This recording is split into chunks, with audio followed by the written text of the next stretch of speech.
Io ricordo di Francesco perché fino a poco tempo fa facevo il tassista e mi ricordo che portavo a casa Francesco perché sua mamma, che la conoscevo, mi dava i soldi in anticipo perché portasse a casa il figlio quando smetteva di lavorare. Voleva che il figlio tornasse a casa sano e salvo, lontano dalle cattive compagnie mamma Monica, e per questo si era affidata a un certo punto anche ai taxi, ed è così che Armando Locurio, tassista a Treviso, ha conosciuto Francesco Favaretto, il ragazzo ammazzato dal branco in via Castelmenardo per una questione di droga. Sua madre per lui è veramente, ha fatto di tutto e di più.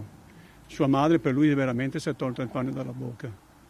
Ma il figlio ne era cosciente di questo e quindi lui cercava di essere anche un po' autonomo. Infatti nel periodo in cui ha lavorato lui era felice di lavorare. Mi diceva che gli sarebbe piaciuto un domani anche aprirsi una pizzeria, di fare un lavoro, lavorare per conto suo ed era contento di lavorare anche da Pino perché mi diceva che stava imparando un lavoro che un domani gli potrebbe essere stato utile. Sogni da ventenne che Francesco condivideva con Armando prima di perdersi definitivamente negli ultimi mesi nella droga. Oggi l'uomo è sconvolto. Io non me l'aspettavo, io ero convintissimo che ce la facesse. Quando ho sentito la notizia mi ha molto, ma molto, molto, molto rattristato.